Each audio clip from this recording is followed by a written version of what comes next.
বলতে পারো একটি বনের পাখিকে কিভাবে পোষ মানানো যায়?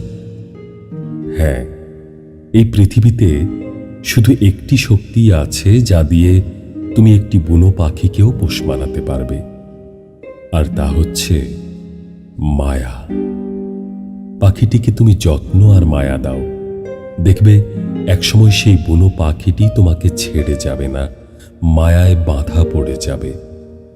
এ পৃথিবীতে মায়ার মতো এত শক্তিশালী, আশ্চর্য আর সর্বগ্রাসী অনুভূতি আর একটিও নেই। তুমি তাকেই জীবনের সঙ্গী করো যার মধ্যে প্রেম কম থাকতে পারে, কিন্তু মায়া আছে অগাধ। সব বিশুদ্ধ প্রেমেই কিছু না কিছু মায়া থাকেই, কিন্তু সব মায়াতে প্রেম থাকে না। প্রেম রূপালী আগুনের মতো, অতিশয় প্রখর, দীপ্তিময়, অবিশ্বাস্য শক্তিধর আর প্রতপ্ত। মায়া হচ্ছে স্বচ্ছ জলের মতো, রংহীন, শীতল, প্রশান্তিময়, অবিরল আর শান্ত।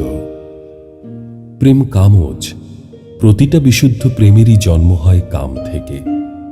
কামই যখন মায়া আর আত্মার রং লেগে পরিশীলিত, সুস্নিগ্ধ আর সুন্দর হয়ে ওঠে, তখনই তা রূপ নেয় প্রেমে। কিন্তু অবিমিশ্র মায়া কামহীন। জন্ম হয় হৃদয়ের গহীনের রহস্যময় অংশ থেকে। প্রেমের ব্যাপ্তি অতিশয় ক্ষুদ্র, শুধু দুটো হৃদয়ের মধ্যে সীমাবদ্ধ। কিন্তু মায়ার ব্যাপ্তি অসীম, সর্বব্যাপী আর অনন্ত। চেয়ে দেখো, এই পৃথিবীর চারিদিকে শুধু মায়ারই খেলা। তুমি জানো না, আগুন মহাশক্তিধর হলেও পৃথিবীর 4 ভাগের 3 ভাগই শুধু জল আর জলে আবৃত। প্রেম না, প্রেম একসময় ফুরিয়ে যায়। শেষ পর্যন্ত মায়াই বেঁধে রাখে দুটো মানুষকে সুদীর্ঘ কালব্যাপী।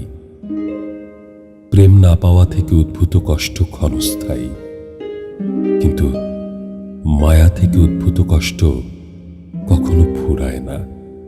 স্মৃতির রেখার মতো হৃদয় পটে লেপ্টে থেকে ক্ষীণ আগুনের মতো তা পুড়িয়ে চলে মৃত্যু অবধি।